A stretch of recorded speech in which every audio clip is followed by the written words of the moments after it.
By early 1944, the Eastern Front, after the brutal winters and catastrophic defeats at Stalingrad and Kursk, seemed to have stabilized.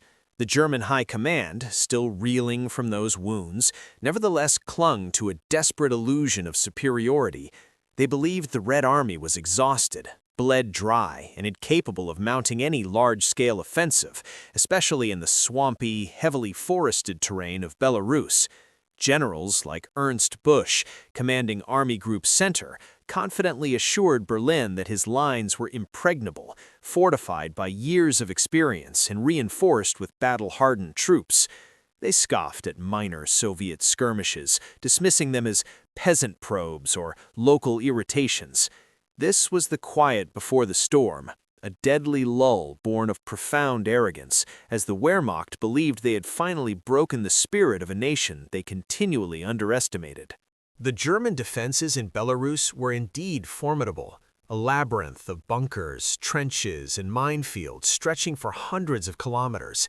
This was Army Group Center, considered the backbone of the German Eastern Front, anchored in difficult, marshy terrain that German intelligence believed was impassable for large-scale armored assaults. The generals proudly dubbed it their Belorussian Bastion, convinced that its strength in the impassable landscape would deter any major Soviet attack.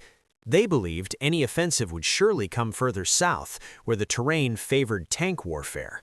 This rigid thinking, based on a static interpretation of their own strengths and the enemy's perceived weaknesses, blinded them to the incredible adaptability of the Red Army. They confused a well-fortified position with an unassailable one, fatally relying on geography more than dynamic intelligence. While the German generals remained fixated on the front lines, a silent war was raging in their rear. The vast forests and swamps of Belarus were teeming with Soviet partisans. Farmers, students, and workers turned ruthless saboteurs. They systematically targeted German supply lines, railways, bridges, and communication networks, turning the rear into a chaotic nightmare. German intelligence reports detailing this extensive partisan activity were often dismissed as local disturbances or peasant rebellions, unworthy of significant military attention. The Wehrmacht believed their main threat lay on the front, failing to understand that these unorganized peasants were meticulously preparing the ground for a much larger operation, blinding them by cutting off their eyes and ears. This contempt for the local population and their fighting spirit would prove to be one of their gravest miscalculations. While the German High Command felt secure, the Red Army was orchestrating a deception on an unprecedented scale. Maskirovka. They created elaborate fake army camps, built dummy tanks and artillery, and deliberately leaked false intelligence to convince the Germans that the next major offensive would strike far to the south in Ukraine. German aerial reconnaissance, though active, was repeatedly fooled by these elaborate deceptions, reporting minor activity in Belarus. The German generals, already inclined to believe the Soviets were incapable of such cunning, readily accepted these false reports. They saw what they wanted to see, a weak enemy preparing for predictable attacks. They failed to realize that every false report, every empty camp, was a brushstroke in a master plan designed to blind them to the true, massive buildup just behind their impenetrable lines in Belarus. The deception worked perfectly. Confident in their intelligence and their own strategic superiority, the German High Command made their grand miscalculation. They diverted vital armored reserves in entire divisions to the southern fronts, where they expected the main Soviet attack to come. Army Group Center, the very heart of their Eastern Front, was left dangerously isolated, relying on its static defenses in the impassable terrain. Hitler himself, blinded by his own hubris and convinced of Soviet weakness, personally approved these deployments. He saw the Red Army as a predictable, blunt instrument, incapable of sophisticated maneuvers. They had dismissed the peasants for too long, never imagining that these same peasants, now disciplined soldiers, were about to deliver a blow that would shatter the Wehrmacht's entire eastern front and forever change the course of the war. While German commanders enjoyed their false sense of security, behind the Soviet lines an army was silently assembling.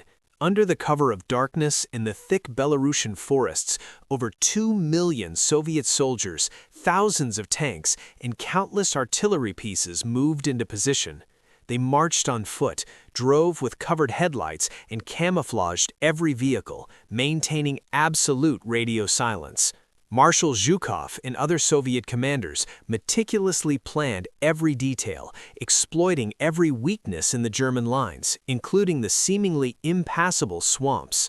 This was no peasant mob, but a modern, highly organized fighting force, united by a burning desire for revenge. The sheer scale of this hidden buildup was a testament to Soviet logistical brilliance and a chilling counterpoint to German arrogance, proving that the silent approach of a prepared enemy is far more terrifying than any anticipated frontal assault. At dawn on June 23, 1944, on the third anniversary of Operation Barbarossa, the Belorussian Bastion was shattered. Thousands of Soviet artillery guns, massed in unprecedented numbers, unleashed a cataclysmic barrage along the entire Army Group Center front. The ground trembled, the air became a roaring inferno of steel and fire, and German defensive positions simply evaporated under the onslaught. Inside their bunkers, German generals, still confident of minor activity, were plunged into utter chaos. Their communications were immediately severed by the intense shelling and partisan sabotage. Reports pouring in over crackling radios spoke of overwhelming attacks on multiple sectors, far beyond what they believed the exhausted Red Army was capable of. The arrogant certainty of a stable front vanished in a wave of smoke and terror as the silent revenge of the peasants began with a thunderous roar.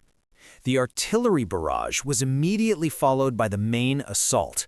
Waves of Soviet infantry, supported by columns of T-34 tanks and self-propelled guns, surged forward, exploiting every breach in the German lines. The impenetrable swamps, which German intelligence had declared impassable, were navigated by specially prepared Soviet units, outflanking entire German strongpoints.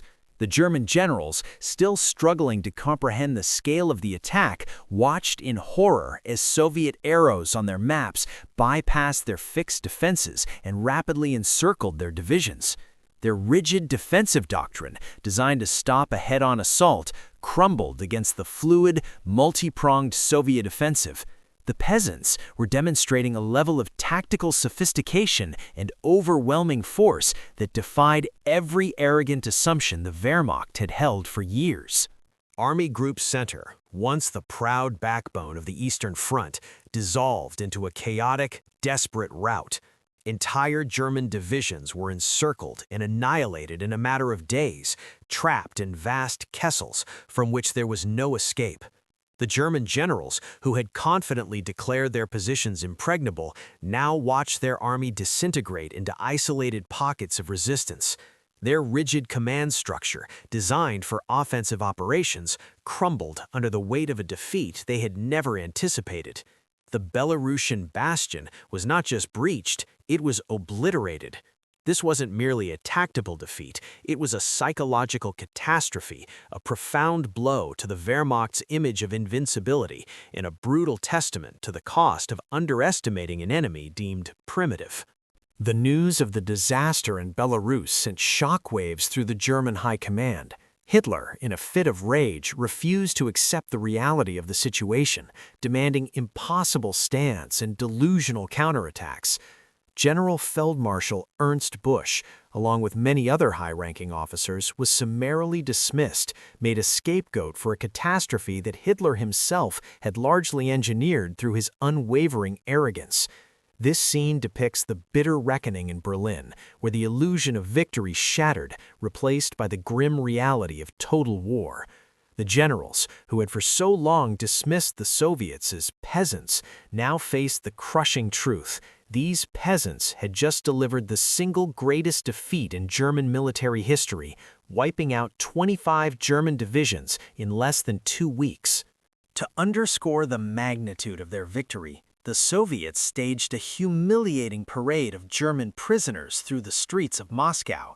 Tens of thousands of German soldiers, including many generals, were marched through the capital they had once dreamed of conquering. The faces of the Soviet civilians lining the streets were a mix of grim satisfaction and quiet triumph. The peasants had indeed had their revenge. This wasn't just a military defeat, it was a profound psychological blow, a public display of the shattered myth of German invincibility. The generals, who had so arrogantly dismissed their adversaries, were now forced to witness the ultimate triumph of the very people they had oppressed, their pride utterly shattered in front of the world. Operation Bagration was a catastrophe from which the Wehrmacht would never fully recover. The losses in men, material, and morale were immense, directly paving the way for the final Soviet push to Berlin. The silent revenge demonstrated that arrogance, coupled with rigid thinking, was a far more dangerous enemy than any artillery barrage. The German generals, blinded by their ingrained contempt for the Soviet people and their military capabilities, had created the very conditions for their own destruction. They had sown the seeds of disdain and reaped a whirlwind of unparalleled defeat. The cost of underestimating the peasants was not just a lost battle, it was the beginning of the end for the Third Reich. The quiet fields of Belarus hold a powerful, enduring lesson. The German Wehrmacht, with all its technological might and strategic brilliance, was ultimately broken by an enemy it refused to respect. The peasants they so arrogantly dismissed delivered a crushing, silent revenge that resonated across the globe. This was not just a military victory, it was a profound human triumph, a testament to the fact that determination, cunning, and an unyielding will to survive can overcome even the most entrenched arrogance. The memory of Operation Bagration stands as a stark reminder. Underestimate your enemy at your peril, for the silent can rise, and the seemingly weak can deliver the most devastating blow.